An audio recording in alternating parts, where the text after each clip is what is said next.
Hi everyone, and a really warm welcome to this, sadly, the last session in the Shared Transport Conference 2021, but I like to think not least, because we are talking about something in this session which is very close to our hearts and work programme at COMA UK.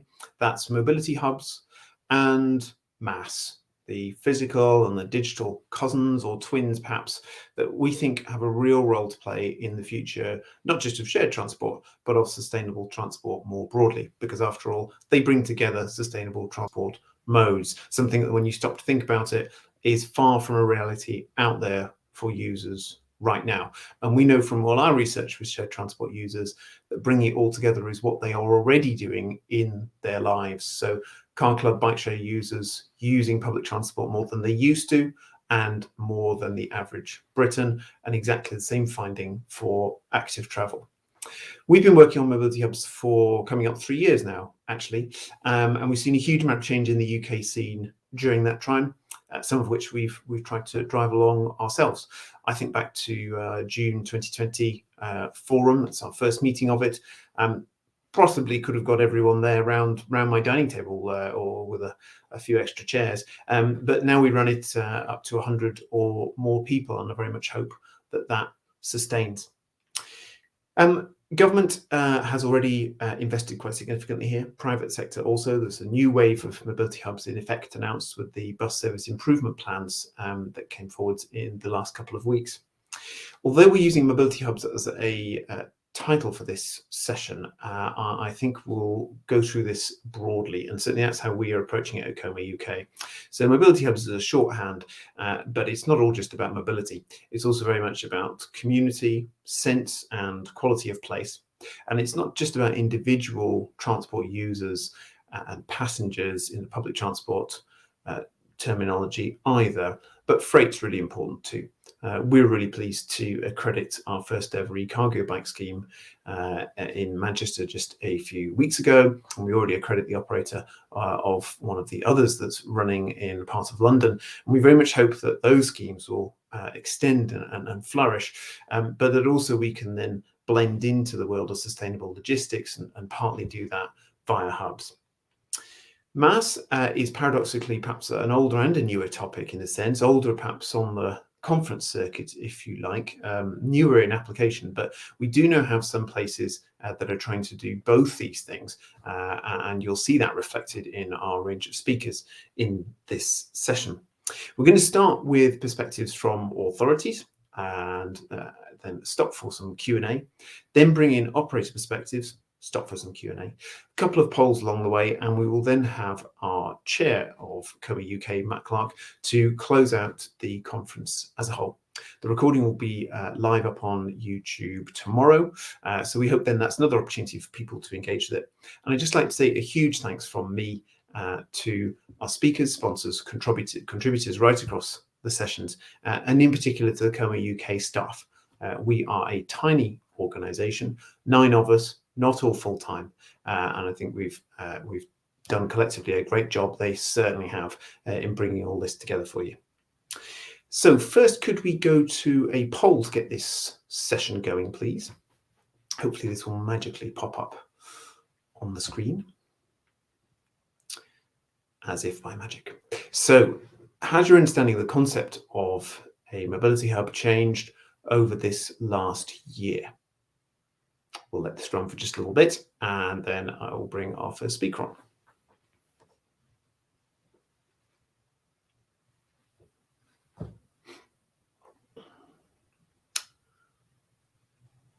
No coming up on the rails a little bit, although obviously a big preponderance for yes so far.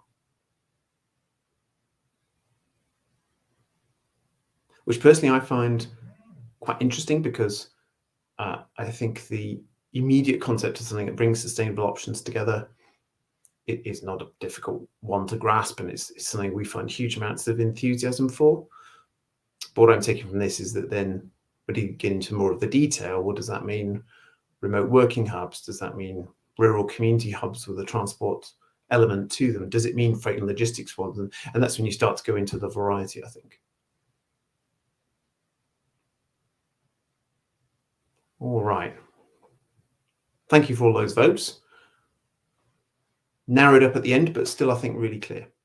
So could I have our first speaker up on stage, please? Mark, great to see you. Mark Collins is with Transport for West Midlands, which is doing a lot across these agendas. So Mark, really looking forward to what you've got to say. Thank you. Yeah, thanks, Richard, and good afternoon, everybody. So Mark Collins from Transport for West Midlands. I'm going to give you very much a whistle-stop tour of some of the activity that we've been doing in the region around mobility hubs. So first of all, really to try and quantify the problem as we see it. So the way that we collectively choose to travel and move goods is not sustainable. We've got to think of all and every option here into trying to actually make our lives more sustainable, and actually clearly transport is a really significant role within that. To quantify that problem a little bit further, some of these slides haven't built, but I can describe them. Effectively, the way that we have been sort of viewing the car is not necessarily very sustainable. If we look at some of the graphics here, actually a lot of the journeys, 60% in fact, of those between sort of 1 and 2 miles are done by car, which is a really significant proportion of all sort of journeys taken. Not only that, what we also see is that where the traditional transport sector really supports us is in these sort of hub and spoke journeys. We're actually not a huge amount. In fact, only 15% of journeys are actually going into city centres regionally. So 85% of journeys are really going around the periphery, here, there and everywhere, which is not really the area where public transport has been able to support us.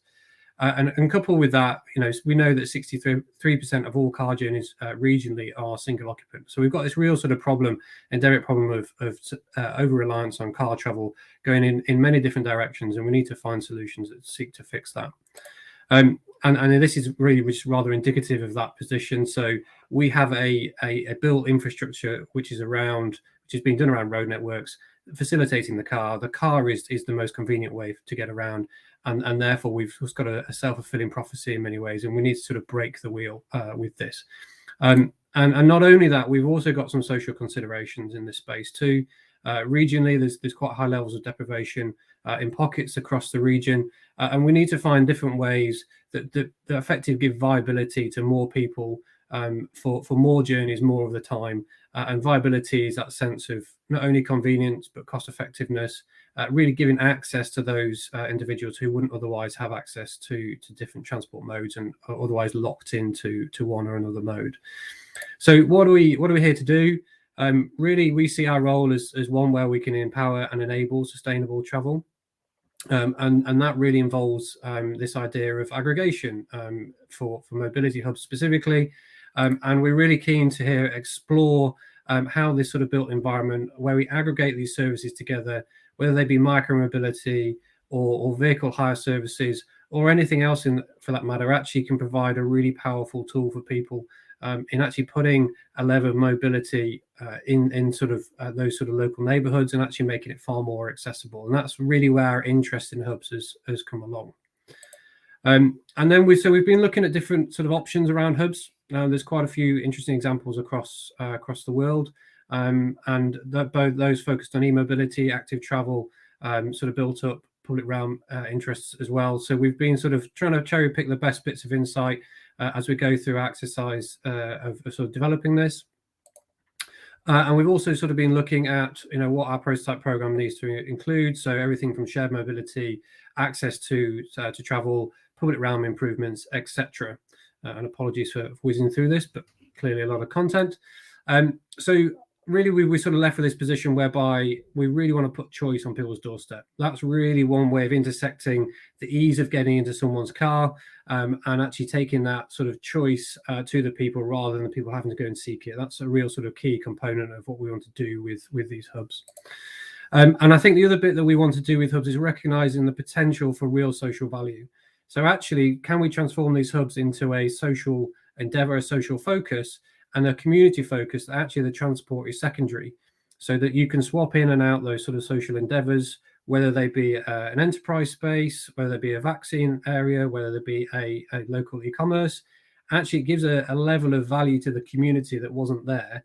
And additionally, that then seeks to bottom feed that transport infrastructure locally. So the two become sort of intertwined. And so there's more value than just sort of talking about transport for people, which isn't necessarily always that glamorous and always that accessible. So another thing that we sort of reflect upon this is that these hubs have to have a level of flexibility.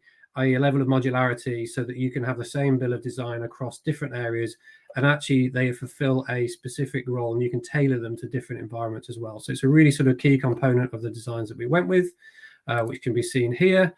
We went through quite an aggressive timing in this to develop a series of designs which were then iterated before our sort of prototype work. And one of the key components with this, as I say, is that sort of flexibility, being able to sort of tailor this to the environment that you're in. And we also sought to gain insight from a number of sort of consumers across the patch as well. So lots of input from different areas and from different user groups as well, as we sort of decided upon this. Just a couple of pictures to finish then. There's a sort of kit of parts that we've sort of created. So as I say, very, very small number of parts, but that allow you lots of configurability, as can be seen here, from sort of a full mobility hub to just an information point.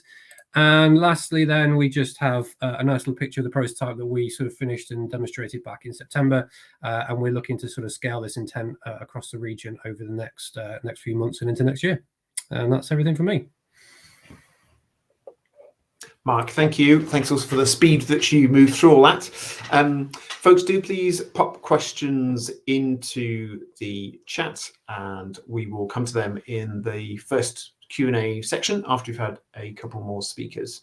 Mark, thanks very much. And it was great to be there in September and actually for the first time walk around a little mock-up hub. And I hope we see far more of those out and about at events that we can all hopefully return to more face-to-face next year. John, Plymouth are aiming to do great things here also. So over to you. Thank you very much. Yes, we're very fortunate to have received funding from the Transforming Cities Fund for delivering up to 50 multimodal mobility hubs across the city. Whether they're called mobility hubs in the end is a moot point, but that's the word we're using for now. They'll incorporate up to 300, well, at least 300 bays, EV charging bays, 400 shared e-bikes, and an electric vehicle vehicle car club. We've shortlisted 50 sites across the city. There's a strong number in the city centre, but they're spread across the whole of the city. And we're looking at utility surveys at the moment for those. Just a few lessons learned I wanted to quickly outline. We've gone to procurement for the main components. And one of the things that we wanted to do was ensure that any provider is accredited to Como UK, but we did actually have to say that, or an equivalent organisation. There could be an equivalent organisation elsewhere in Europe, for example, and we couldn't be exclusive. We've decided to incorporate social prescribing within the scheme, and that is actually in the procurement document as a requirement for the e-bike provider. So they need to provide a certain number of hours on a social prescription, which will be offered by GPs.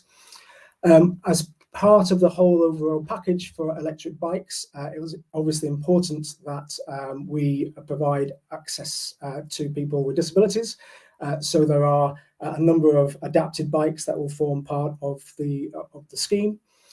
In terms of the use of electric vehicle charge points, just another procurement issue that we came across.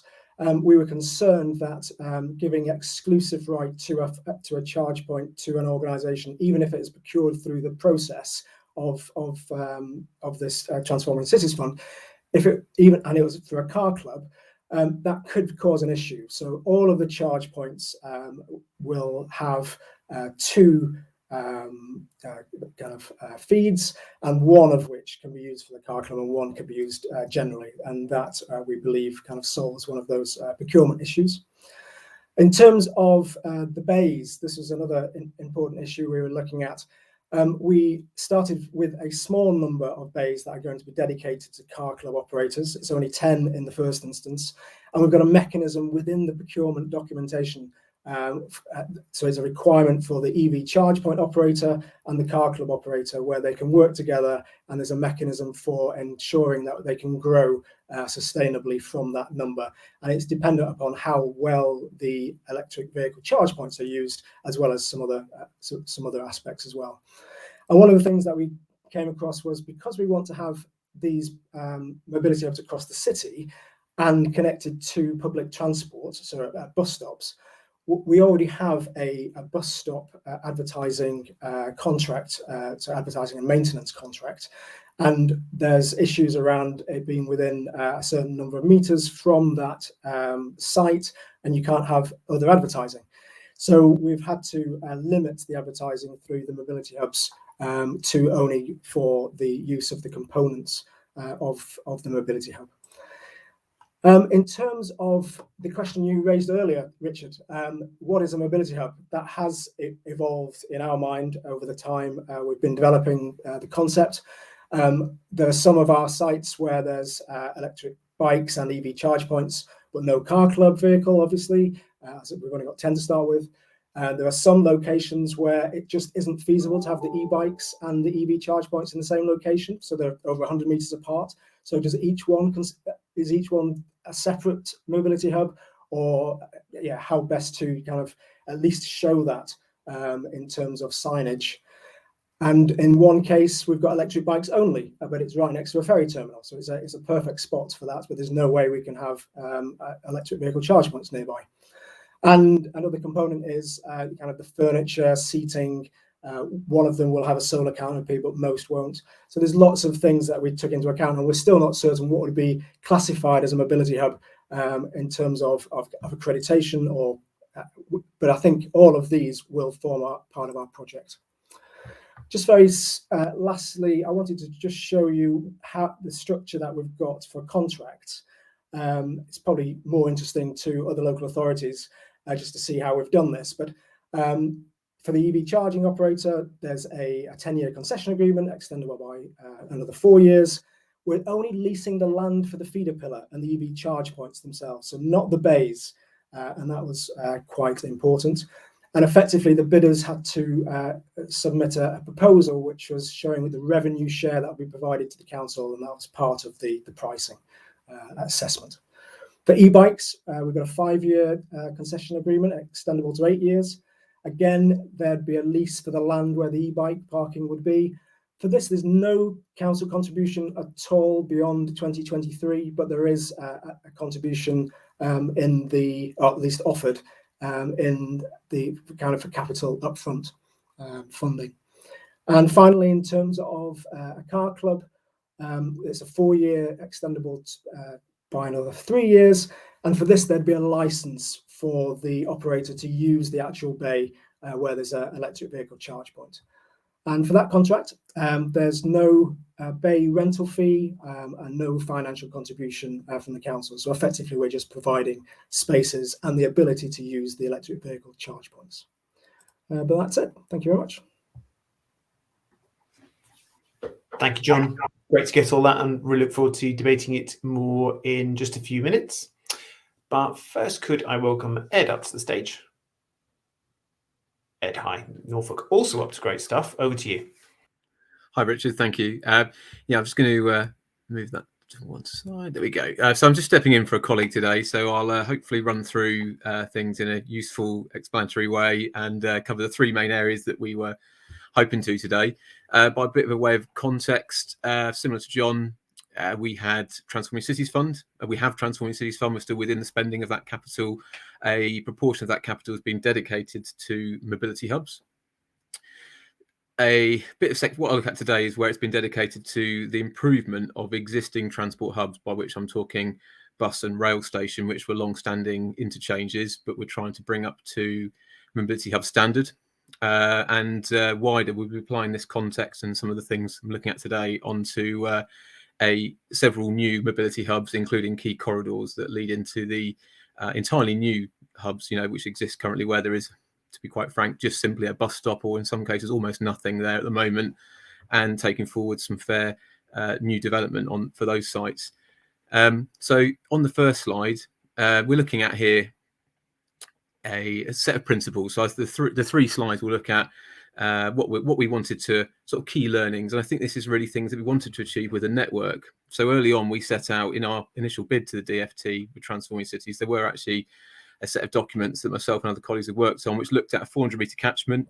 That was all about connecting the proposed sites, some of which are very clearly already there, like in the case of the rail station, but connecting them in better to the network, by which we mostly meant walking and cycling, but not in its entirety. There were other factors there, like car share I'll come to later, where we locate these things, like co-location of services. So I've got a slide on that. But in essence, getting it right for applying a reasonable 400 metres circumference with a bit of wiggle room where needed. Wider footways. So there's the image here, not a mobility hub in itself. This is the street that goes, this is Surrey Street, connects our bus station just behind the screen, or behind, where the camera would be, and the street up ahead, which is a busy pre-COVID sort of 20 to 30,000 footfall movements a day, getting back to that slowly. And it's also got Aviva on the right, major employer, Aviva Insurance. It's their head office, and you've got 2 schools on that road within, well, one's actually on the left of that image. So it gets really busy, even though I took that picture at about the quietest time post scheme. So that's just showing really there what we did is we had narrow footways. What we had there before was we had two-way, a wide carriageway, two-way. We consulted on actually making it single, one way, with one carriageway of about 3.5 meters, a little bit more. I think we have 3, between, to allow for contraflow cycling. It didn't meet with the approval of a number of groups, so we actually went back and retained two-way on there, but we opted to minimise it to 6 meters for two-way bus travel, which basically meant we got back lots more space for walking and cycling. For walking in this case, I should say. So we gained between sort of 1 and 1.5 meters of extra footway, so it's nice and wide. Whether it's still at the level it needs to be for the height of the peak is probably remains to be seen as things come back. But alas, it's much. We're talking, I think, more than 3 meters of footway even at the narrowest point now.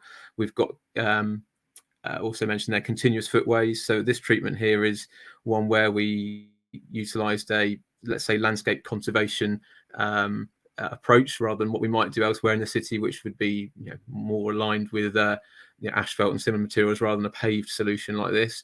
This was to make it really clear to cars coming out of the school or any other exits on there that it was a pedestrian space. I think the stark contrast with the black asphalt does that. There's all sorts of different views on design, let's say, standards for those. I think these are quite good examples of that, and they fit well with the sort of quality of the intended footway streetscape, and still deliver the practical benefits of pedestrian priority. I put in here existing 20 zones. This didn't apply in this particular one because it was already in a 20 zone, but we've got quite a few of the hubs that are actually outside the 20 zone, which is ostensibly our inner ring road, and basically extending that, which, as many of you probably already know, involves further consultation and consideration of applying your local speed policy, which is always exciting to try and make sure you're fitting in with that, and indeed physical speed calming, which is invariably needed on some of those new roads, when you're looking at 20s. Zebra crossings, probably self-explanatory. We've put in new zebras in some of the areas, not on this particular street because it's very low traffic, but we'll come to that later where there's a new one of those. Dedicated cycle entrance, so I'll put that for the rail station. We've done specific measures on our rail station to accommodate a vast improvement to cycle access that really wasn't accounted for. And just more generally, I've sort of put in there that we're covering utilising healthy streets. So when I say look at the 400-metre catchment, we're applying the healthy streets principles in there to appraise those streets. So in this case, Surrey Street. So the next sort of briefly, a bit briefer than that one, hopefully, is co-location of shared transport. So this is excuse the slightly small picture, an overview of the rail station. You can probably guess the rail station building is accessed. You can probably about see it accessed at the southern side of there by car. In theory, that's the only real form where it comes in from the south of the image. It's only real place that actually accommodates any cycle access, which you can clearly tell people wouldn't do. What they actually do at the moment is accessing off that crossroads in the pedestrian crossing, and just sort of, and say I'm often one of them. You put your arm out, you slow down, you indicate you go in, and it works, but it's not very good. So this new design, which is approved to be built, includes a new, I'm going to call it cycle bypass, not quite the right word, cycle entrance exit. You might just see it in the corner. That will allow people to cycle straight into the site.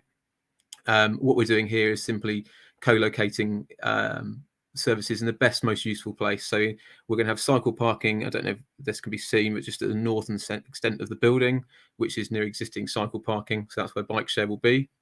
We currently have a temporary bay somewhere else on site, which we're looking to amalgamate. and then Car Club will be in the car parking area on the south, so that Car Club users can get straight on the network. So the best, the most accessible space, if you will, on the in the site. So that's really, I think, quite a useful point to say when you've got a site like this, trying to make it as easy as possible for car share. And then one final slide is on adapting the Transport for Norwich logo. So I'm not going to wave my hand in the air and say this is an example of brand excellence, but I think it's an example of efficiency and applying the trying to achieve the objectives that we do want to do with Mobility Hub branding. And I'll start off by saying we aren't actually calling these, probably noticed on here, Mobility Hubs. We've sort of dropped the word mobility, if you will. The logo is not a brand new logo. We took our existing TFN, Transport for Norwich logo that we use on all our consultations, web pages, local press releases, etc. So it's locally reasonably well understood by a lot of people. And we have incorporated that just as a small thing. I've tried to show a picture of the bus station where it features part of the new banner that sits on the bus station. We're very much not rebranding the bus station, and we're very much not rebranding the rail station, as you probably expect, but just want to feature this logo in with those. And then when we do our hubs on Dereham Road and other examples later, further out on the network, we will probably use this a bit more strongly as it forms part of the key identity. But as you can probably guess, it was done simply. We had a low design budget, so hopefully it still looks good quality and delivers the key identifiable branding that we wanted and the phraseology that we desired. So, but that's all from me. Ed, brilliant. Thank you for that. Stay on the stage with me if you would, and can we have John and Mark back up as well? Lovely, there you all are. So a number of questions have been coming through, which I will throw across to you collectively or individually. Let's see how we do. One, across the piece, I'd be interested in all your takes on this, is there local support or opposition to hubs in your experience?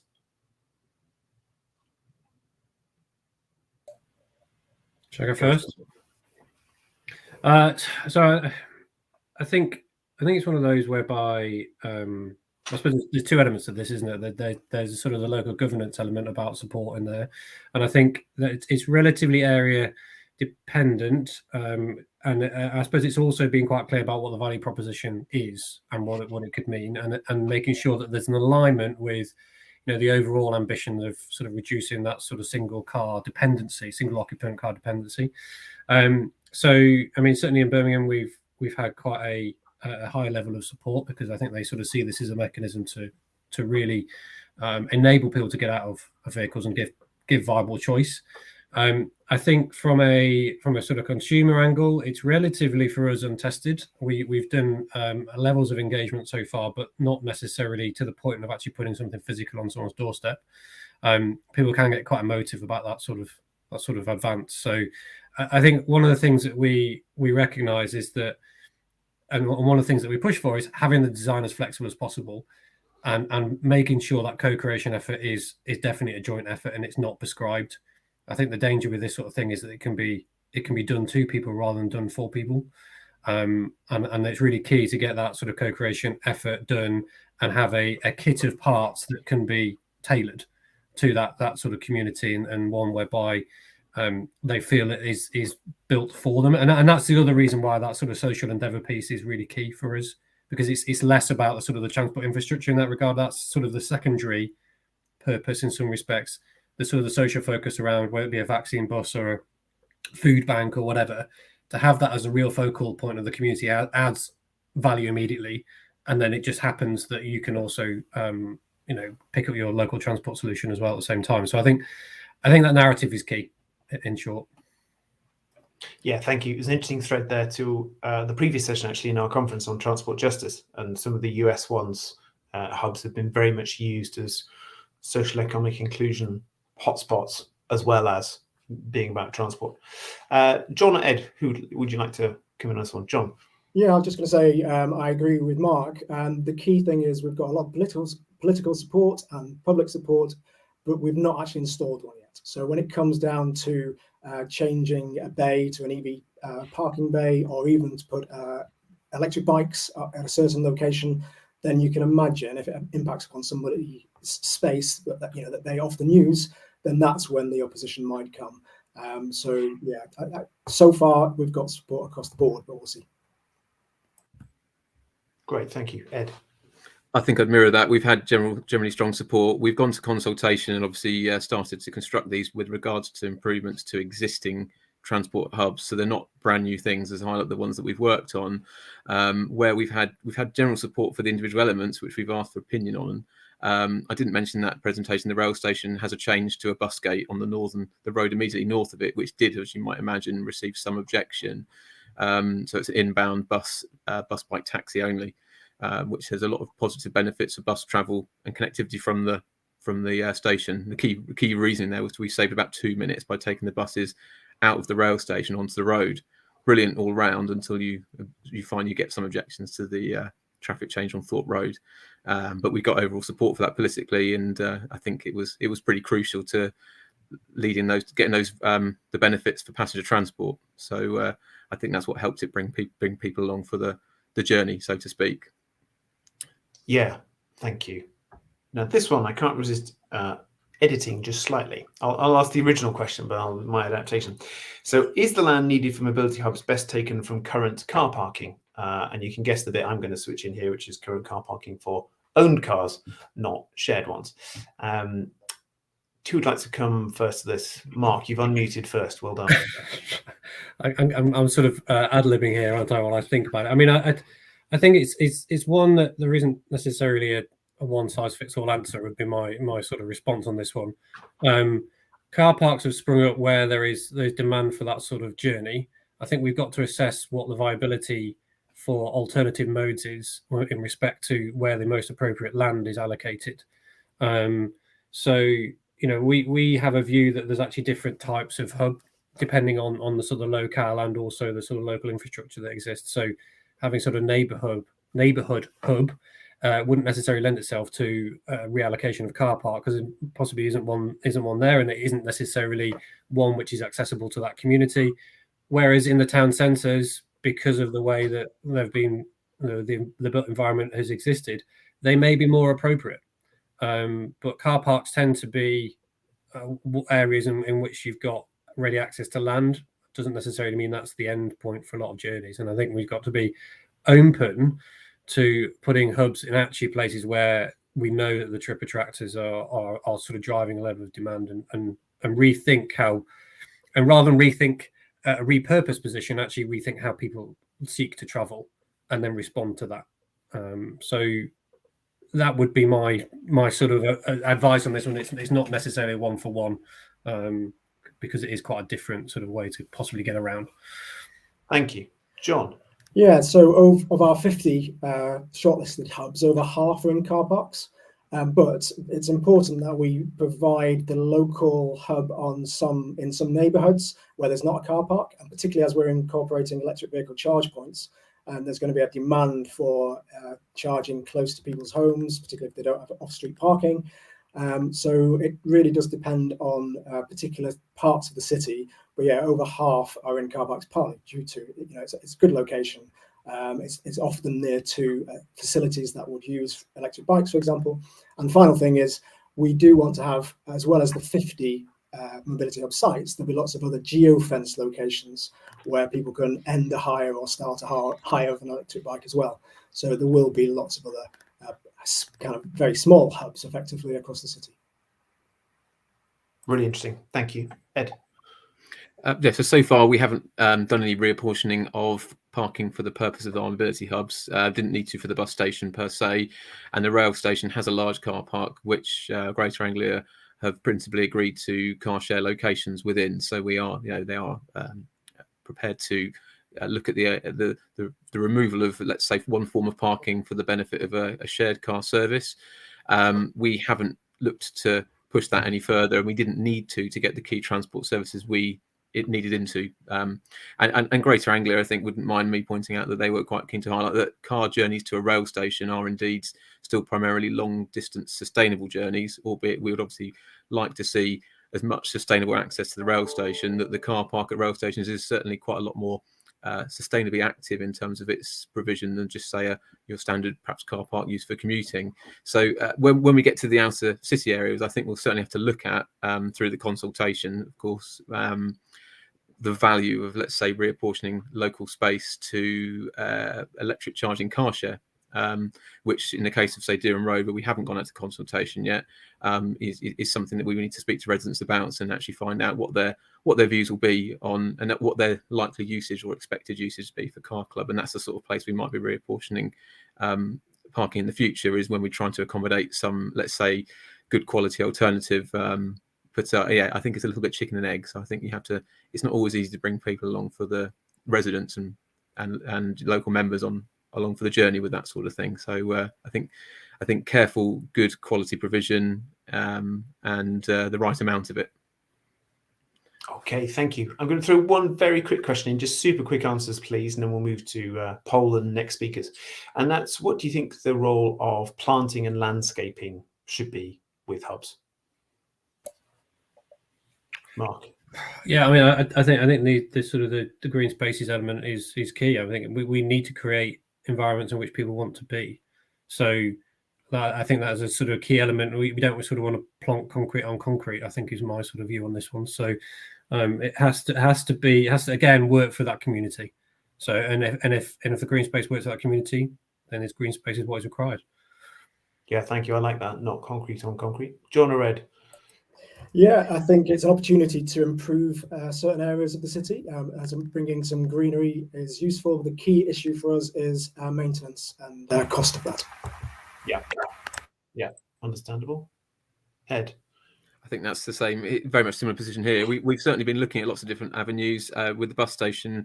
My colleagues in passenger transport, because it's actually not a highway where sort of the main remit of most of my Transforming Cities schemes sit within, but actually the bus station is managed by passenger transport as county-owned land. They've investigated the ability to look at a green wall, and we certainly haven't ruled that out. They've got some examples on private buildings in the city that look very good, and obviously take a reasonable amount of ongoing maintenance, but certainly deliver a very striking visual and air quality benefit, actually, in those areas where it's perhaps most needed.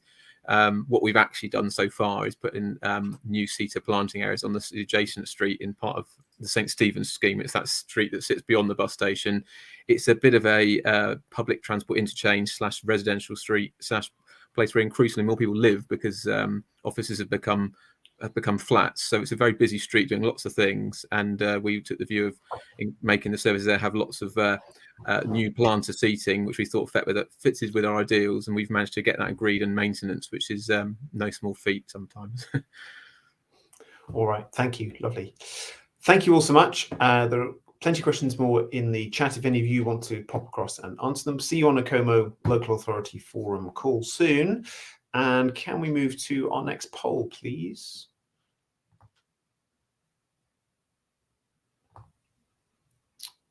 Thank you. So, what's the factor most often missing in hub development?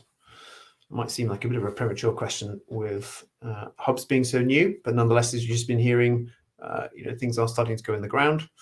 So let's have some votes on this if we can, and then I will bring in our next round of speakers.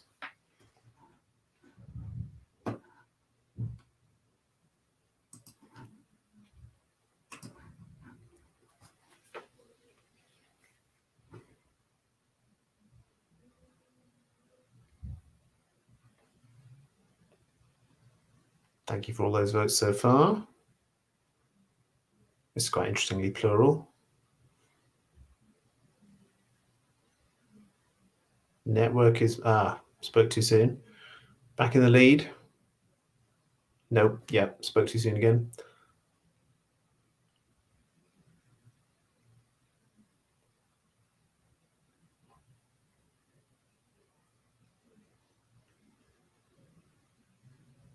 Okay, I think it's going to be a win for community involvement, which fits with quite a lot of what we've been covering this afternoon. Really interesting, thank you. And just to mention again, this will all be captured in the YouTube replay of this event, which will be up tomorrow. So do please share that with colleagues in your networks when it comes around. Can I bring our next speaker up, please? Amira from Zoov, I see you are there. I hope I'm getting that right. There's been a bit of a name change recently. I know you're perhaps going to tell us about that. Over to you. Hi. Okay, great. Hi, thank you for inviting me. I'm very, very happy to be talking among such experts, I would say. So yes, my name is Amira Abera. I'm one of the co-founder of Zoov, actually, and I'm in charge of marketing and sales at Zoov Smooth.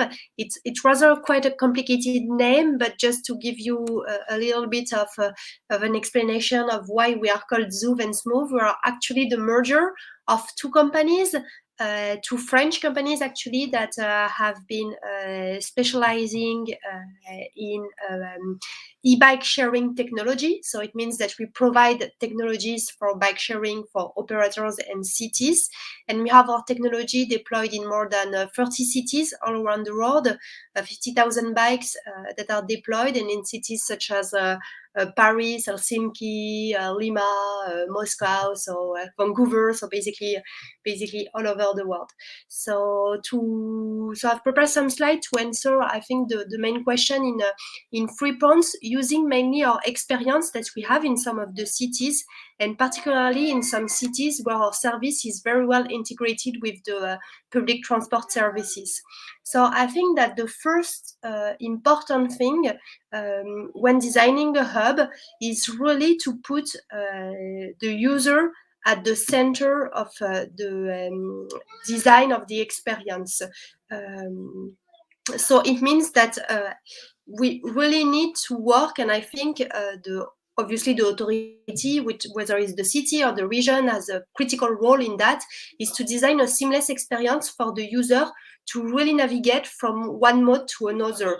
So depending on his need, he can take a bike, or he can take public transport, or he can take maybe a car. And one of the reasons we feel that way is because most of the trips that we serve in city, they begin or they end at a public transport hub. So a train station or a subway station. So people really use the service for first mile, last mile, in complement, in addition to public transportation services. And this summer, we made like an experimentation with RATP, who is the public transport organizer of the region of Paris, where people had access to our bike if they were a subscriber, a monthly subscriber of RATP. And it was a very good experimentation. It had a lot of success, but the main feedback of the user was we need to have only one way of accessing every service. So it could be an app, it could be a public transport pass, but they would like to be charged only once for the whole service, have a very seamless experience to move from one mode to the other. And that means that I think all technology provider, operator need to work together so they could integrate within a full experience that is a local experience dedicated to a city or dedicated for a region. This project to be led by obviously the authority.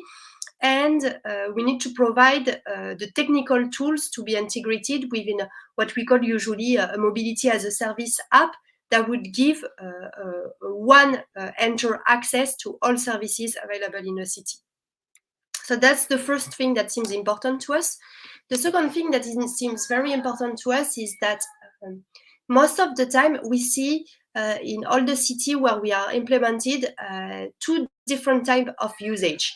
In the city center, you have people using bikes for the whole trip. So basically, they start from A, they directly take a bike, and then they end up directly with the bike at their final destination. But the further you go from the city center, the more the usage change, and the more the usage becomes co-dependent with public transportation services. So I've put a map here of an area where we are deployed, which is called the Plateau de Saclay. It's actually in the suburb of Paris. It's basically the French Silicon Valley, with a lot of school and a lot of businesses. And people use for 70% of the trip the bike at the train station to start the trip or to end the trip. So it means that most people, they take the train and then they use the bike to join their final destination, or the other way around, they use the bike to take the train and go to their final destination. And this is particularly true in the suburbs. So I mean that the most important point here is to really understand that the highest value of the hubs are not necessarily in city centers, but they also have value in bringing new type of mobilities into the suburbs, where usually people use a lot of cars. And finally, the third point is that we need to make the most of what we call making the most of every meter. It means that we need to have the tools to really organize the public space.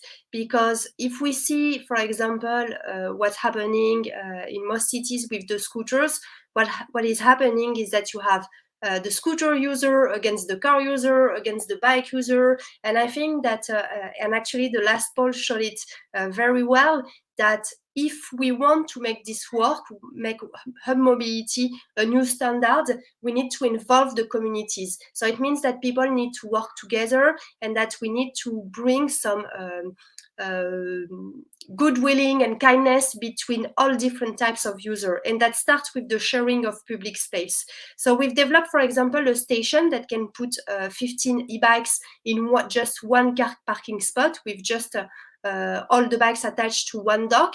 And I think that the reason we did that is because we wanted to put as many bikes possible in one car parking spot, because at the end of the day, it's very important for the bikes to take the space of cars and not take the space of pedestrians. But also the other thing that is very important is that the end game is not necessarily to take all the space from car and to give it to bike, is to take the space and give it back to the population. We create, I would say, hangout areas, meeting areas, restaurant, football field in the middle of the street, because we have included those mobility hubs. So thank you very much. I hope I made myself clear. Amira, thank you. That was super clear. Loving the idea of a bit of football field getting in. So looking forward to some question and answers with you in a little bit. But can I move on just now to our next speaker, Rob? Rob, great to see you. We love a bit of e-cargo bike action at Coma UK. So over to you. Brilliant. Thanks for the welcome, Richard. Great to be with everyone. I'm Rob. I'm the co-founder and CEO of Zedify.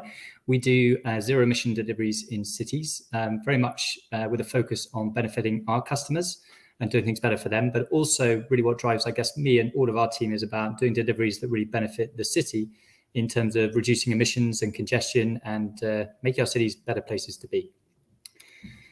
So if you didn't already know, deliveries in cities are a complete nightmare for pretty much everyone. And typically parcels get loaded onto vans and trucks many, many miles outside of a city.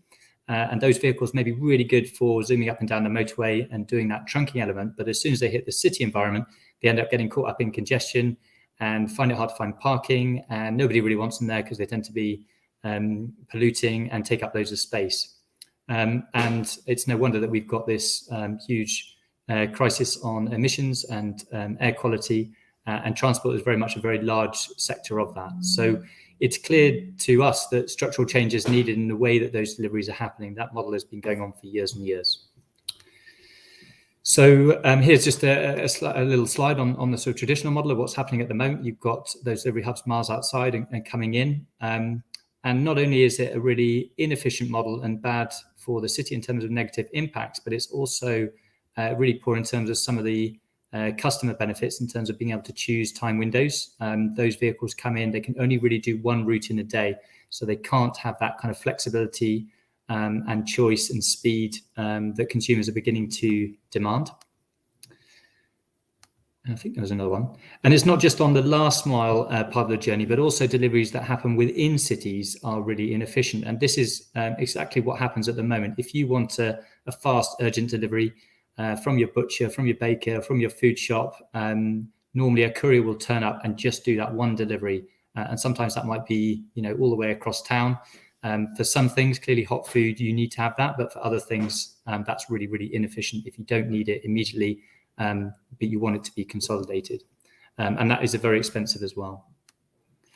So in terms of what we do at Zedify, we're very much transforming that, trying to find solutions for those problems, both for the city and for customers. And we can do that with our vehicles. We can match those customer ambitions, expectations around zero emission. But we're also very cost effective through our model of consolidation, which is key to bring in these microhubs that I'm going to talk about in a minute. But also tying that together with some really good technology. So how does it work with us? Well, we use microhubs that act as a gateway for deliveries coming into and out of the city so that we can really decouple that trunking element with what happens in a city, which we see as a very, very specialist environment. So the parcels will arrive at those hubs, they get consolidated with other items going to the same area. We remode those onto typically large electric cargo bikes. They're the most efficient vehicle for a city environment. And then we tie that all together with some really awesome technology. So here's an image of one of our cargo bikes, this one in Brighton. It's clearly what people want in terms of being low impact, arriving at your house. There's zero emission. But they've also got a number of business benefits in terms of getting around the city more easily, being able to utilize cycle infrastructure, not having issues around parking, so they can be much faster as well. And here's an example of a typical microhub that we have in Cambridge. This one, parcels arriving in, get sorted into delivery routes and then get put onto cargo bikes.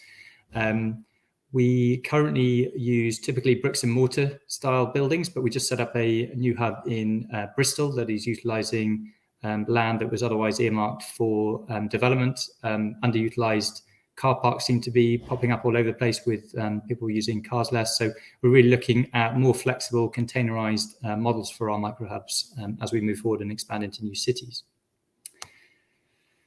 And really, I was asked for this slide to go away and come up with 3 lessons that we've learned in the last year about where microhubs in terms of deliveries are really beneficial. And the first thing is that microhubs can make that model much, much more efficient. We know that cargo bikes can be 60% faster than vans in cities, but their problem is that they've got a very limited range. They can typically, we find a sweet spot for a cargo bike is around about a 3-mile radius. So you can't have them going to a hub 30 miles outside of a city and expect them to deliver efficiently in a city. So microhubs really benefit by being able to link those deliveries that are happening in the city with what's coming into the city and what's going out of the city, rather than just being limited to those deliveries that happen within the city. And we're currently doing research on this with the universities of Southampton and Edinburgh separately.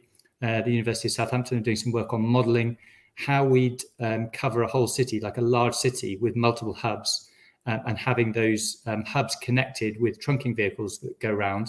And the idea of this image is to try and represent that, but very much at scale, not just for deliveries coming into the city, but also those same day deliveries that happen there. We can use those hubs for consolidation, which can obviously drive that efficiency loads. The second lesson that we've learned is very much around customer benefits and customer choice. So there's a growing consumer trend to want to know when your delivery is going to arrive. It's no good nowadays having it sometime tomorrow.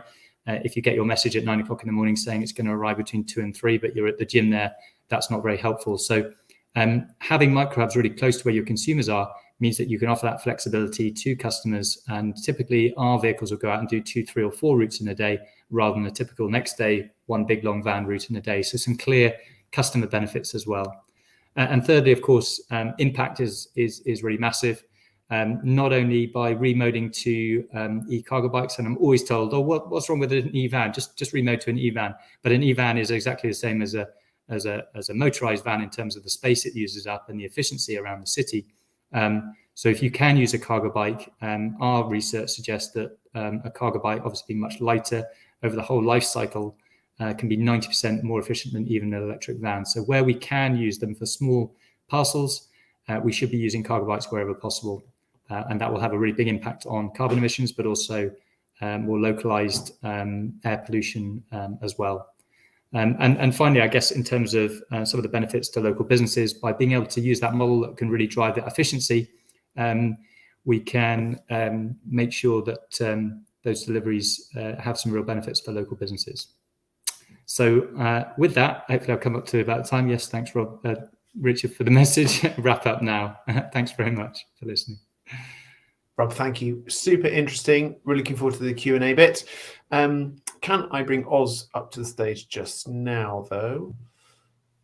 Oz, hello. Car Clubs is where Coma UK started, of course, and very much remains. So looking forward to this. Over to you. Thanks, Richard. Just wanted to really talk to you about some existing projects and lessons learned when it comes to deploying both MaaS and mobility hubs. So first project is we launched a mobility hub in partnership with BP. It's at Greenwich at the O2. So it's a repurposed car park. And you can see on site there was EV infrastructure at Brompton Bike, so micromobility, car clubs, Wellbeing Cafe, and lockers as well. Main lesson learned from this project was that you really have to invest a lot of time when it comes to marketing. Because you've got so many established brands, all with a very established marketing strategy, you have to be very clear in terms of what you're communicating to the consumer, particularly when you're articulating the value of a mobility hub and how that can resonate, not just in terms of their access to transportation, but maybe also in terms of things like nudging behavior and getting them to change their behavior. So next project I'd like to highlight is Enterprise has been very fortunate to work with Hightrans. And they are the regional transport partner in the Highlands and Islands, and we jointly bid with them for funding to launch a MaaS platform. And that MaaS platform main objective was to deliver sustainable transportation. So it's now live. You can go and download it from any app store or the Android or desktop. But the main point that we learned here as we've deployed the MaaS app is that it really does identify where are the gaps, particularly in the Highlands, which is a very rural area. And more importantly, then you can start to build solutions based on those gaps. So for a good example, mobility hubs could be tailored maybe alongside a ferry crossing. You can put micromobility and car clubs either side to encourage people to be footfall passengers as opposed to driving their car onto a ferry. So again, we found that MaaS, not only as a user experience, but also in terms of helping design solutions, is really important. Okay, the next project, which is live, is we launched a mobility hub with Imperial College. And that involved us launching some car club on site, also Brompton Bike Hire. It was a combination of EV bikes and non-EV bikes, and we provided a hydrogen car club and an EV car club as well. So the main lesson learned from the Imperial Hub was that the main objective was to try and get people to understand how they can decarbonize their commute and then give them better solutions when they were at work, i.e. on site, using the mobility hub.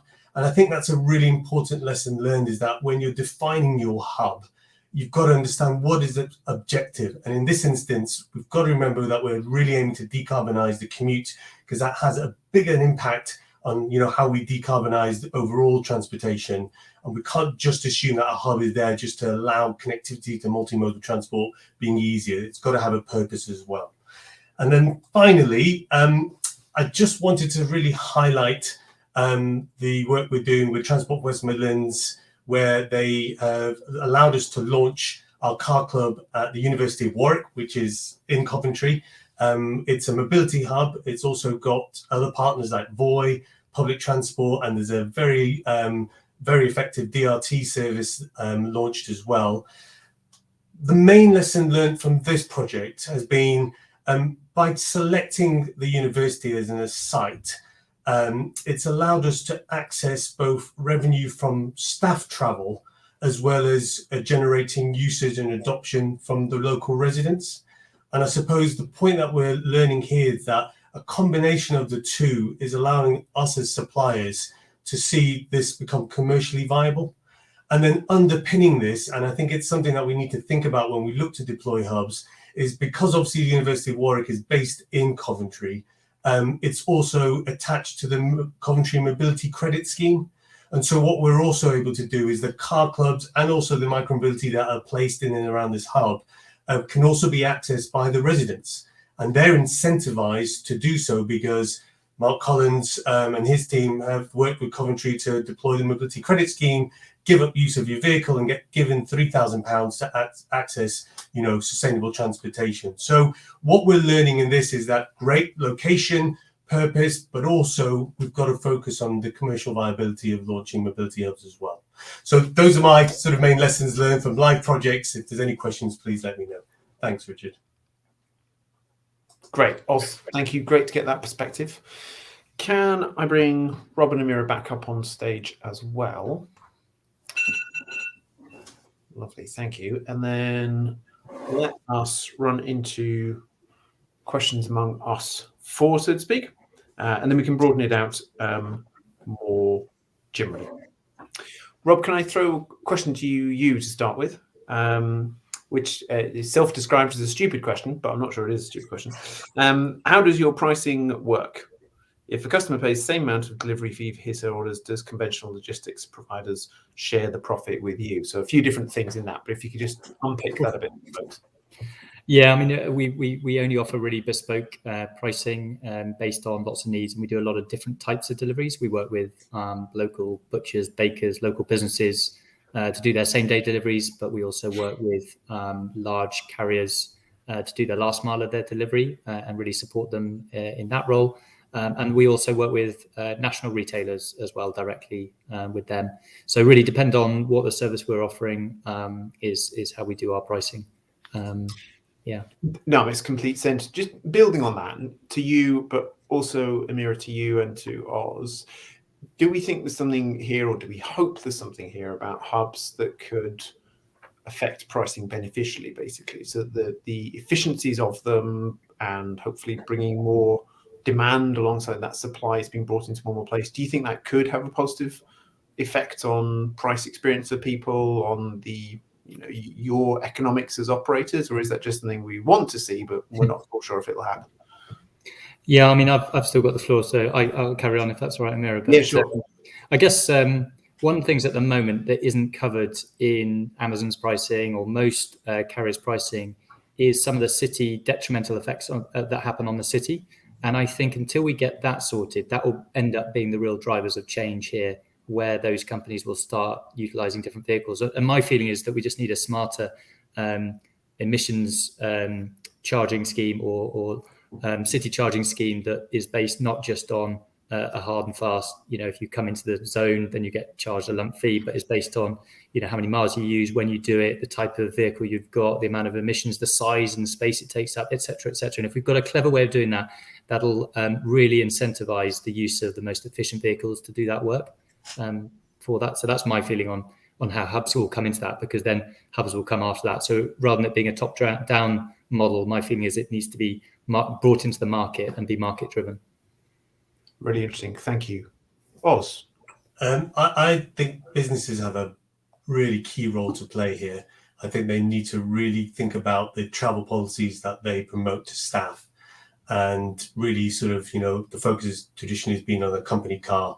And what we've got to see is how they bring in much more choice, better emphasis on sustainable travel. And I think the businesses there will then be a big economic driver for bringing in more suppliers to invest into the areas, develop mobility hubs, really push collaboration, because hopefully what you saw from my presentation and working with others, and then adoption will see revenue, and revenue will be where we see the commercial models evolve. That University of Warwick, I think for me, is a really good example. I think the site was chosen because there was a demand not just from residents, but there was a business need there as well. So it's not just a wish, Richard. I think it's definitely a reality. Yeah, super. Thank you. And the more we can build these layers of demand up together, then the better it's going to be for everyone who's trying to do something much more sustainable than the status quo, I think. Amira? Yes, I think maybe I would ask or pose the problem differently. I think that the pricing needs to be super clear for the user, maybe one unique pricing in a hub to access all type of service. But what it doesn't cover is that it doesn't get to the user the value he creates. Just to give you a quick example, a user that chose to take a bike instead of a car to go to work generates between 10 to 50 cents, I know in euros, sorry, of savings for the health expenses of a country, because it has less cardiovascular risk, because less diabetes, less obesity, it's better for the mental health and everything. And for now, the user sees basically zero of this value. I think in a way, what I would imagine be the very good experience, it's maybe a unique pricing to access every available transport in a hub.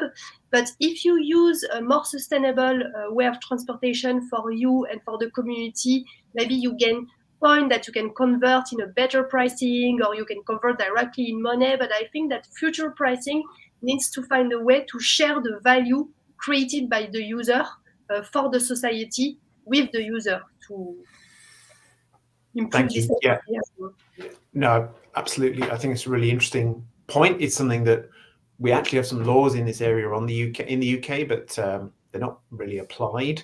So it's something we're starting to look at is, any work on fleshing out the social value that shared transport delivers, because undoubtedly it's huge, but that's not really baked into the system very much. You see it sometimes in public procurement, but not so often, or it doesn't get much weighting, etc. Really, really interesting. Thank you. Apologies, I have to fire up my phone to look at the questions. It's a bit fiddly. Does the concept of the mobility hub assume a single operator for each mode at that hub? How do we feel about collaborating with the competition, if you like to think of it that way, I guess? I think it's healthy. My experience of the project in Scotland is you have to, just for example, in the Highlands, outside of the main bus operators like Stagecoach, you've got 18 to 19 regional bus operators that really are important and give the coverage, because transportation, particularly in rural areas, is so sporadic and underinvested. And so I think it's healthy. I think it's a balance between seeding a market where there is no demand and you're going into an area where you're trying to act as the catalyst for change, versus maybe where you're launching a hub where there's already a demand. So I think, Richard, there's a conversation to be had there, but I think it's really healthy from what I'm seeing.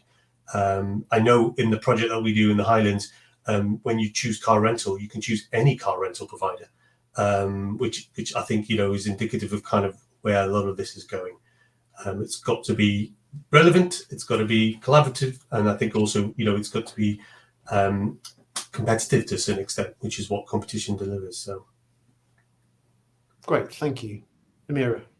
Yeah, I think if you manage to create a unified user experience, as I said earlier, it can work. For instance, if you take a bike at a hub and then you go to another hub and it's a different station which doesn't work with the bike, it cannot work. Or if you have to use another app, it doesn't work also. But if you manage to unify the user experience between those different competitors, I think competition is always healthy. Yeah, I think that's a really good way of putting it. Rob. Hi, yeah. I realise that logistics is probably a little bit outside of the scope of a lot of this stuff, and probably treated a little bit differently. But certainly there's been projects in Germany around consolidating some of the large carriers, so FedEx, TNT, DPD, etc., all using the same microhub. Sadly, what then happened on that last mile bit of it is they all had their own separate vehicles that did the last mile bit of it, and there wasn't consolidation at that point. And I think that probably reflects where we are at the moment with the big carriers, is that they fiercely want to defend the experience of that last mile. Having said that, we provide some white label solutions there, and I think the important bit, as long as it's not a DHL brand on the outside of that vehicle delivering FedEx stuff, then it's probably okay. A good example, I guess, of where this has worked is the Highlands and Islands, where there is a carrier that does all the consolidated deliveries for all the other carriers. So we know they can do it, and they will do it when the pressures are there and the drivers are there. And I have a feeling this will change in the future if it becomes such a cost benefit to have that stuff consolidated more than it will. Thank you. That's really interesting. And I'm hopefully agreeing with the direction of travel there. Question here about value in ensuring inclusivity to the suburbs to bring behavior change, and how much more true that might be of rural areas? I think I'm taking that as, can we use hubs to go after the areas that perhaps aren't so well served already with sustainable transport options, routes, etc.? Any thoughts on that area? Yeah, if I may, I think my experience in the Highlands and the islands is maybe don't be so prescribed about your definition for a mobility hub. It's what's relevant to the consumer. And in rural areas, we're finding the consumer that we're engaging with are already predisposed to the concept of sharing. So sometimes it's just as simple as maybe putting a micromobility, a bike dock next to a car club, or a car club in a train station, and vice versa. It can be simplified, but it's got to be relevant. And I think that's also allowing us to identify gaps, because there are big gaps, particularly in rural areas.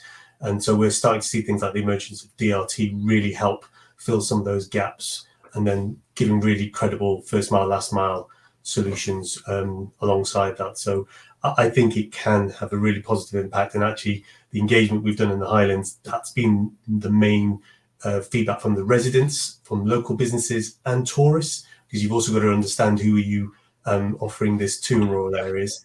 And that's kind of the message getting, give us solutions that are relevant to some of where the gaps are, not necessarily just always putting it in an urban area next to a train station, which is fine, by the way, but I'm just saying you've got to diversify. So, and then I think accessibility needs to be built into it as well.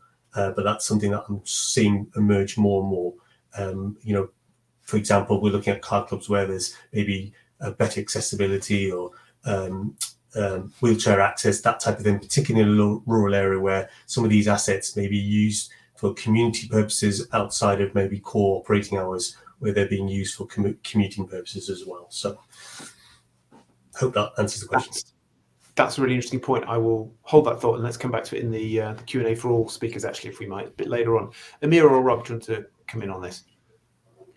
I think my only take on this from a logistics perspective is how things like parcel lockers can combine in with hubs that are used for various mobility activities. And I can see this happening right down to a village level, where you might have a parcel locker in the village, and either people walk to it to go and collect their items, so that those vans and trucks don't have to go into every single street in the village, or for perhaps larger places where you wouldn't cycle to, that there is some sort of shared cargo bike that can go and deliver that last mile part of it. And I think that could happen in very small conurbations. I'm not entirely sure how the model will work for that, and whether it's a community driven thing where there's a few people in the village that go and work out a way of being able to do that on behalf of everyone else, or whether there's shared cargo bikes that can be used for anyone to go and do those collections. But I can see that happening in rural areas for sure.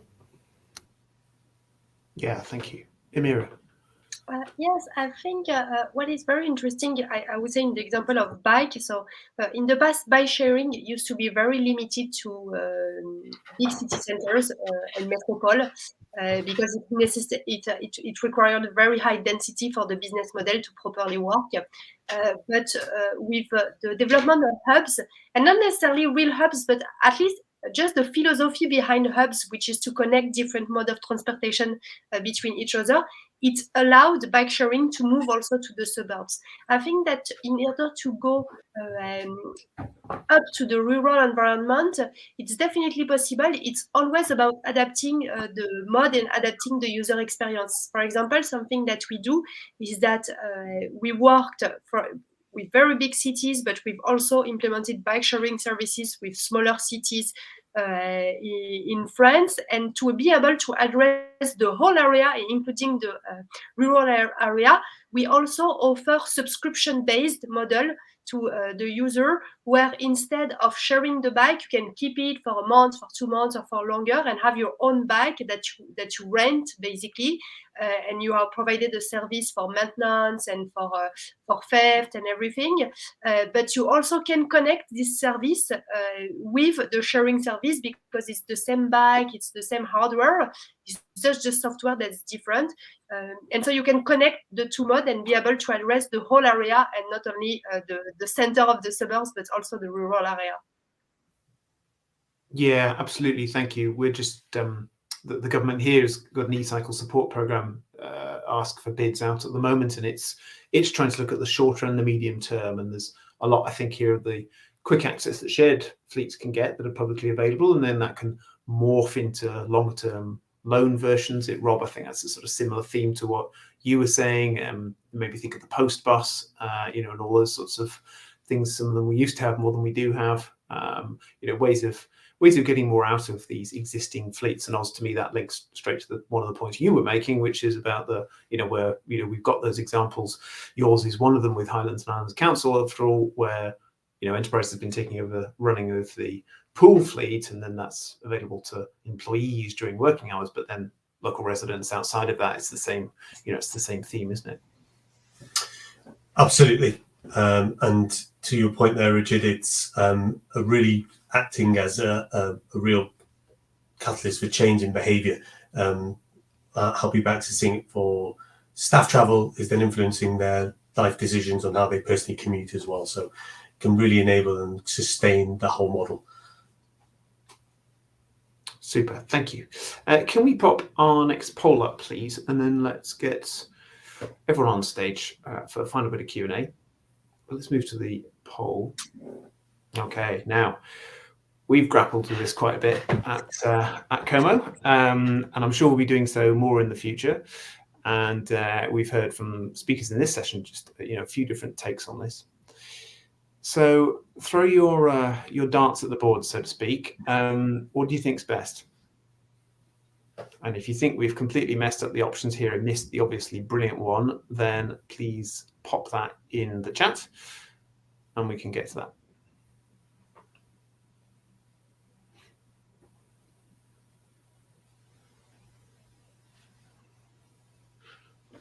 Okay, so interestingly enough, mobility hubs not in the lead here.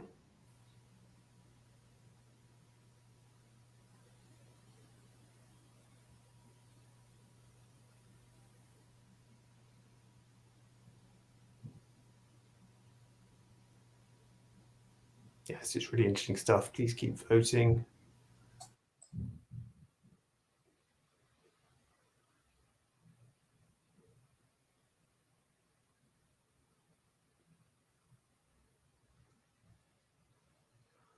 Travel hubs holding pretty steady, I think. Okay, super interesting. Obviously, any name has its advantages, disadvantages. We're using mobility hubs as something that's quite widely known in the, if you like, the kind of transport swim, but we're also very aware that from some of the market research, focus groups and so on that various people have done, a lot of people think that's somewhere you pick up a mobility scooter, or the word mobility is a confused one to some extent. So we're not wedded to that here at Como UK. We're just using it as shorthand, at least for now. Really interesting. Okay, thank you. Can I have all speakers up to the stage if we can squeeze on, so to speak? We have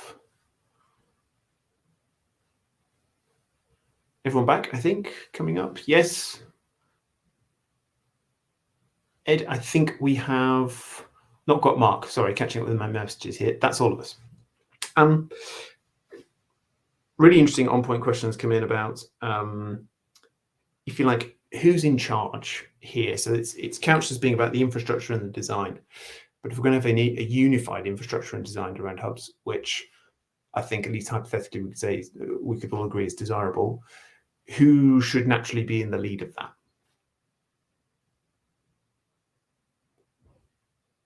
Who wants to go first? I'm tempted to eye up my authority colleagues here. Yeah, well, I suppose the reality for us is that we have the funding, and we've got funding to do some of the design, and we're procuring the different components of that and the different operators. So to some extent, we're leading on the structure of it, although we require the operators to cooperate, and ultimately, in a couple of years' time, we see that they're just going to be driving it forward. It's going to be their business. So, but definitely for starting how it looks, what its name is, etc. I think it's down to the local authority, well, if they've got the funding anyway. Do you think there's a role here, though, even if, I mean, I totally get all that, and I think it's natural where you've got the funding, the impetus, you've got the program going, and at the moment there's not competition. You're not competing in Plymouth with the sort of rival network of hubs or anything like that. But isn't there a natural home here with authorities for this, or actually not necessarily? Just very quickly, I suppose it's vital that we link it together with the public transport network, and they've also got a big say to have on the way it looks, and so that kind of dialogue, cooperation is key, actually. So you're right to say it's not just our decision, but in terms of coordination, we're driving it forward at the moment, and I think it's working reasonably well. But incorporating all the partners and for them to have a say is vital. Yeah, thank you. Oz, do you want to come in here? Please. Yeah, I think from my experience, who owns the land and what you can do on that land is a big part of the conversation. So, and I suspect where local authority is the landlord, there's probably more flexibility in terms of launching services to the point both John and Edward were making, but then also evolving them, because I think one of the things we tend to do is we look to fill the CAD drawing with every possible service you can, but maybe forget to build in future expansion. So I think that's important as well to consider that. And then also, I suspect from what I've seen where I've launched mobility hubs, that there does need to be engagement with the local authorities, because they act as a gatekeeper in terms of the hierarchy of travel that you're trying to promote.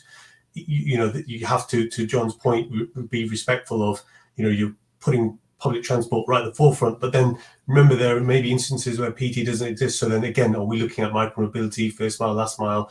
Are we looking to bring DRT or new solutions there as well? So I think I find local authorities, when particularly working, say, with Mark Collins, I know he's not on there, but when we're doing the Warwick University one, there was a hierarchy, there was a bit of gatekeeping coming from them, but that really allowed all suppliers to have a vision, so we weren't competing with each other, so to speak, in terms of the way we marketed and promoted the use of the hub. We had a clear vision of what we're trying to achieve, and I think that's important, and that's a big role for local authority as well. Amira? I don't know if it could be considered as a who, but I would say data should be very important in general, because they reflect the way our service is used, and also it reflects, I think, the what citizens and what users want in general. So I think that today every bit of mobility, whether it's a bike, it's a scooter, it's a car, it collects a lot of data. So we can use this data much more to, I think, plan what mobility hub will be in the future, what the infrastructure will be in the future. And it also means that we need to make, in general, infrastructure as light as possible, as manageable as possible, so it can be adapted much more quickly to the change of demand and to the change of behavior. Yeah, thank you. I think that flexibility, adaptability point is going to be really important, especially I think in these early days in the UK where we're doing all the sort of best data science work can be done as to where things should go, but it is an emerging field, and so not all of it's going to end up in quite the right place. And then hopefully some of it will grow. And as I said earlier, what happens if we haven't planned for that? Anyone else want to come in on this side of things? I'll just sort of mirror some of what's been said already. We've I suppose the majority of our bays are on highway or county or district land. The districts are the planning authority, so obviously working close with them, whether it's their land or not, is really key. And I guess as the county council, we're the arbiters of the Transforming Cities Fund, which is the key capital source being used for mobility hubs. So it's certainly locally, at least because of those set of circumstances, I think it's quite logical that the county council is led on those. It gets a bit more, it's certainly very stakeholder heavy when you're working on a Greater Anglia operated site around a rail station with a lot of other demands around development and around strategic rail connection and land that's almost entirely not ours, other than the bit up to the footway. So yeah, that's been a bit different. So I wouldn't like to say that we exclusively lead on that. We work very closely with Greater Anglia on that particular site, but I think generally speaking, we would be leading on the mobility hubs. And actually, Rich, if you don't mind me saying, just a point I didn't make there, which really resonated, is as we see the role for local authorities potentially is to really push developers so that they, in that sort of planning application, are building and incorporating transportation, mobility, sustainable travel as well. And I think, if you've got local authorities really sort of pushing and enforcing that through the planning application, again, it opens up an opportunity for the likes of us as private operators to come in and start to operate mobility hubs, not just on council land, so to speak, but also on land that's been developed. So I think that's an important part as well, as we focus mobility hubs for the commute as well as, the first mile, last mile scenarios. Super, thank you. Anyone else want to come in on this? Otherwise, we've got one more question I want to throw into the pot. All right, I'll go for that then. We had a question about adaptive bikes in fleets earlier, and that resonated with what Oz was saying, I think, about thinking about accessibility of the car club fleet. We're also been thinking about this as we look to keep up to date our mobility hub guidance and engaging with stakeholders in that area, and thinking about how could these be not just bright spots for sustainable transport or for green planting or for community engagement, all these sorts of themes we've been covering, but also for accessibility. The government is finally moving on accessibility standards for EV chargers, which has been something that needed action for quite a long time from what I can see. So just any thoughts on this? Can we use hubs as a galvanizer here, basically? Is that reality at all? What does anyone think? Yeah, I think it's vital that we use this opportunity. We've got kind of a period of, say, 20 or 30 years when these mobility hubs will be in operation.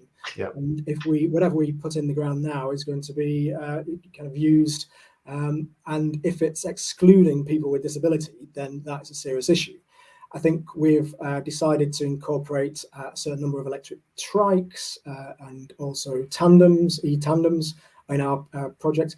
And we got some support from Urban Foresight to look at the bays for the electric vehicle charge points and the car club bays, and making sure that they're accessible, and looking at the ballards so that they wouldn't stop people getting access to the charger itself.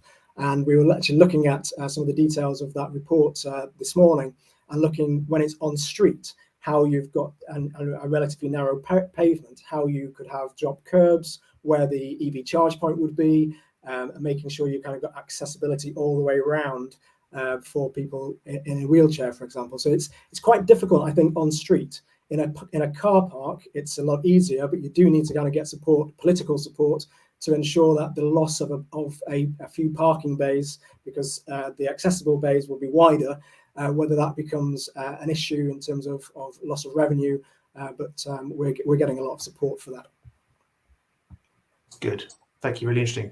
Oz?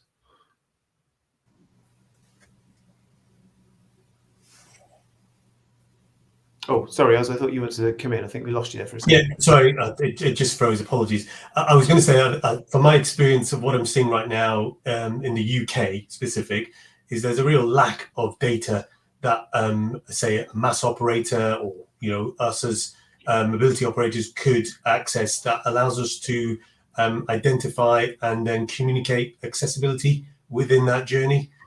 So there's you can, certain local authorities have done a really nice job of sort of collecting some of that data, but it's not across the UK. So I think we need to work more on that, and then how do we digitize that information to make that more relevant to someone who's looking to access maybe transportation but has a requirement for accessibility. The other piece I think we need to focus on is maybe all operators being more flexible and understanding, the need of someone who's accessing accessibility. So, for example, with car clubs, it may be the carer of someone who is requiring support there that you also need to consider, and not just the person with the accessibility requirements. And then the type of assets. So I think I mentioned earlier, looking at how we can adapt some of those assets so they are, for example, adaptive hand controls, or maybe even with wheelchair access. It's well within our grasp, and many of us as operators already have to do it as part of our services. So I don't understand why we can't incorporate it. I just think there needs to be more of a focus when we look at, say, opportunities that are being put out there to the market to say, can you also support accessibility, and what is your sort of ability to support it over a longer period of time? So consumer engagement will be important in there as well. So maybe engaging the likes of Motability, big organizations who have a big consumer base and can tell us what the user experience needs to be is also important. So hope that helps. Yeah, very much agree with that. We've been having some chats on Motability actually sort of on these lines, and look forward to more of that. Anyone else want to come in on this? Sure, I just had a couple of points. One is that cargo bikes are a real ally, I think, of accessibility, and we have the same needs in terms of those vehicles. So really champion that. That's really exciting.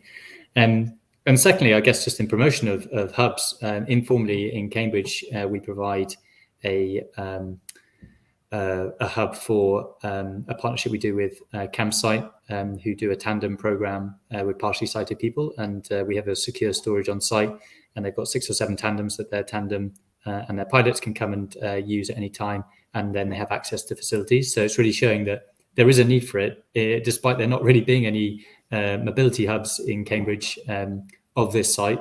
It shows that actually there is a need for it, and they will be well used in the future. Yeah, some self-clustering going on. I'm popping up to see that soon, which I look forward to. Emir, Ed, did you want to come in on this? Sorry, you were saying Amira, I'm not sure. Yes. Oh, okay. Sorry. I kind of agree of everything that has been said. It's not necessarily a very I would say easy topic for a company and not a public authority, because since we do have also I would say a need for profitability, it's very difficult to think I would say as selflessly as what a public authority would do regarding accessibility. We try obviously to make our bike, for example, as much accessible as possible for disabled people, but obviously it's still a bike. You still need to have at least a little bit of mobility to use it. But I would say that maybe some models where we could share some part of the revenue, or have part of the revenue dedicated to bring a new, more inclusive solution into the sharing service, could be something that could be done in future tenders, for example. Yeah, really interesting. Thank you. Ed? I just add, I share some of those key challenges. The desire to do it is clearly there. The need to do it is clearly there. As with Amira said, you can imagine the challenges it poses for an operator. I think as no small challenge, is it? And I think just understanding what it would look like in terms of the products and where they are. We've bitten off a much smaller piece of that challenge in so far as using our e-cycle extension fund, which is a different set of funding to put some adapted bikes at the UEA, at the University of East Anglia. But this is very much, a much lighter, if you will, much more achievable, and hence we've been able to do it than having true adapted service on all key hubs. Or I think it's realistic to achieve it at all hubs. I think it needs a lot of further understanding from where we're all at currently, probably. And I think to do it every single bay in the city might be beyond the realms of practical possibility. But I think in the short term, what we've got is a partial way of achieving some of this access to a service, but it's not as far as we would like. Yeah, recognise all that, certainly. Thank you. I think to the point about data, this is where we need to understand more, isn't it? Rather than aiming for a sort of hit and hope approach, surely we should be able to do something more targeted and effective than that. We've been talking to a number of stakeholders in this space, and I remember one of them a few months ago saying that they had 57 types of adaptive bike, e-bike, trike, e-trike, etc., in their fleet. So the idea of just adaptive bike as one notion is, it's just obviously is nonsense. But as you say, the ambition and the need are there, Ed. That's a great note to end on. Thank you to all my speakers in this session very much, and across the rest of conference. Can I bring our chair up on stage to close this out. Matt, hello. Good afternoon, everybody, and thanks for a very interesting session, listening keenly on there. So, and seeing everyone disappear. So after 2 full days of presentations, we've heard about car clubs, we've heard about bike share, e-scooter sharing, digital demand responsive transport, mobility hubs, and a lot more. I'm not going to try and sum it all up, but the diversity and level of insight that we've heard over the last 2 days has been impressive. I hope you will agree. Personally, I'm interested as to what else we'll be hearing about next year. Will it be shared e-mopeds? Will it be more about mobility as a service or something else? So I'd like to round off and say some thank you. So I'd like to thank all of our speakers, whether from the public sector, the private sector, those of us from the UK and our international guests, people from operators of shared mobility and stakeholders, and indeed others who've spoken. This conference would not happen without our sponsors. So I'd like to say thank you to Padam, to Bolt, to Phonex, to Gascoigne Estates, to Momentum Transport Planning, to Serco, to Smooth Zoov, to Vianova, and also to Voy. And also those who have manned the booths over the lunch times where you've been able to have discussions. A conference is nothing without attendees. So I'd like to thank all those people who've participated, especially those who have asked questions. It's very important to thank the COMA UK staff. This conference doesn't happen just by itself. So I'd particularly like to thank those behind the scenes who have managed to get the technology to make everything run smoothly. As Richard has mentioned, you can rewatch these sessions on YouTube from tomorrow. And there are also some other events, which I think the next slide will show. So the next events are COMA UK Review and AGM, which is coming up on the 15th of November. You can be in touch with COMA on the website to register for that, and also the Scottish Co-Mobility Forum in the new year. It just leaves me to say thank you very much for everyone for listening in, and I hope you have a very happy Christmas. Thank you.